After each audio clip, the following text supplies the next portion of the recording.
Atos capítulo 11, o relatório de Pedro.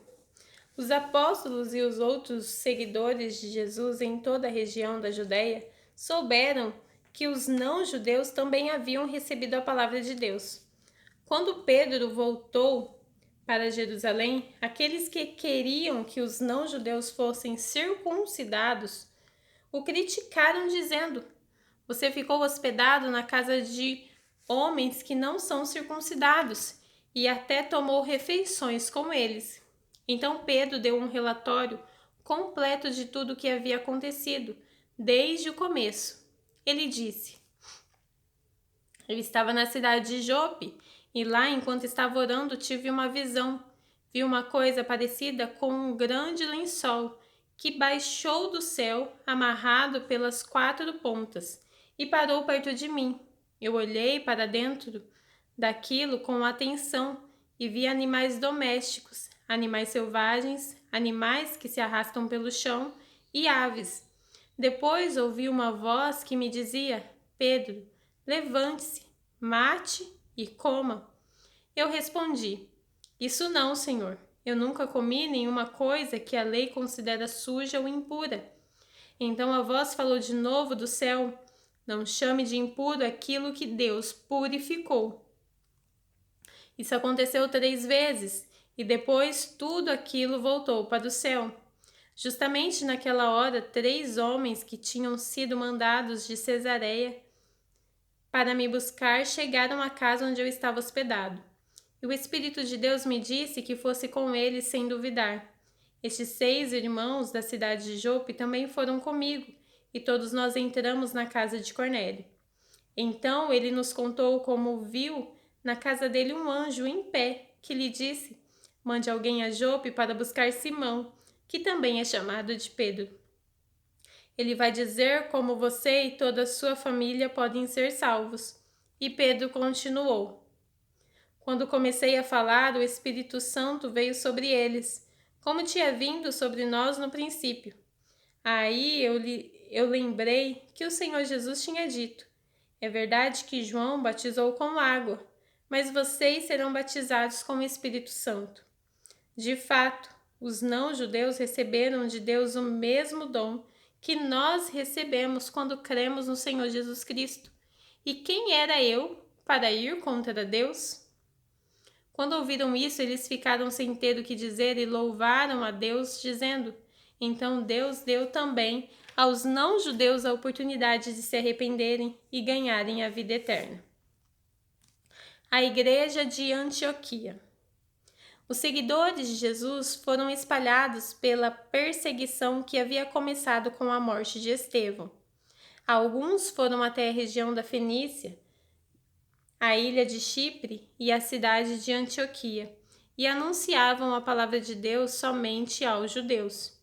Mas outros que eram de Chipre e da cidade de Cirene foram até Antioquia e falaram também aos não-judeus, anunciando a eles a boa notícia a respeito do Senhor Jesus. O poder do Senhor estava com eles e muitas pessoas creram e se converteram ao Senhor. Essas notícias chegaram à igreja de Jerusalém, que resolveu mandar Barnabé para Antioquia. Quando chegou lá e viu como Deus tinha abençoado aquela gente, Barnabé ficou muito alegre e animou todos a continuarem fiéis ao Senhor de todo o coração. Barnabé era um homem bom, cheio do Espírito Santo e de fé, e muitos se converteram ao Senhor. Depois, Barnabé foi até a cidade de Tarso a fim de buscar Saulo. Quando o encontrou, ele o levou para Antioquia. Eles se reuniram durante 1 ano com a gente daquela igreja e ensinaram muitas pessoas. Foi em Antioquia que, pela primeira vez, os seguidores de Jesus foram chamados de cristãos. Naquele tempo, alguns profetas foram de Jerusalém para Antioquia. Um deles, chamado Ágabo, levantou-se e, pelo poder do Espírito Santo, anunciou: haverá uma grande falta de alimento no mundo inteiro. Isso aconteceu quando Cláudio era o imperador romano. Então os cristãos resolveram mandar ajuda aos irmãos que moravam na região da Judéia. e cada um de acordo com o que tinha, e mandaram o dinheiro por meio de Barnabé e Saulo, para que eles o entregassem aos presbíteros da igreja. Mais perseguições, capítulo 12. Por essa época, o rei Herodes começou a perseguir algumas pessoas da igreja. Ele mandou matar à espada Tiago, o irmão de João. Quando viu que isso agradou os judeus, mandou também prender Pedro. Isso aconteceu durante a festa dos pães sem fermento. Depois que prendeu Pedro, Herodes o colocou na cadeia e pôs 4 grupos de soldados, com 4 em cada grupo, para guardá-lo. É que Herodes queria apresentá-lo ao povo depois do dia da Páscoa, e assim Pedro estava preso e era vigiado pelos guardas, mas a igreja continuava a orar com fervor por ele. Pedro é libertado. Na noite antes do dia em que Herodes ia apresentá-lo ao povo, Pedro estava dormindo, preso com 2 correntes entre 2 soldados. E havia guardas de vigia no portão da cadeia. De repente, apareceu um anjo do Senhor e uma luz brilhou dentro da cadeia. O anjo tocou no ombro de Pedro, acordou e disse: "Levante-se depressa." Então as correntes caíram das mãos dele. "Aperte o cinto e amarre as sandálias", disse o anjo. E Pedro fez o que o anjo mandou. "Põe a capa e venha comigo", ordenou o anjo. Pedro saiu da cadeia e foi seguindo o anjo, porém não sabia se de fato o anjo o estava libertando. Ele pensava que aquilo era uma visão. Eles passaram pelo primeiro e pelo segundo posto da guarda e chegaram ao portão de ferro que dava para a rua. O portão se abriu sozinho e eles saíram. Andaram por uma rua e de repente o anjo foi embora. Então Pedro compreendeu o que estava acontecendo e disse: "Agora sei que, de fato, o Senhor mandou o seu anjo e me livrou do poder de Herodes e de tudo que os judeus tinham a intenção de me fazer." Quando Pedro entendeu o que havia acontecido, foi para a casa de Maria, a mãe de João Marcos. Muitas pessoas estavam reunidas ali orando. Ele bateu na porta de frente e a empregada, que se chamava Rode, foi ver quem era. Quando reconheceu a voz de Pedro, ficou tão contente que, em vez de abrir a porta, voltou correndo para contar que Pedro estava lá fora. Então eles disseram: "Você está maluca."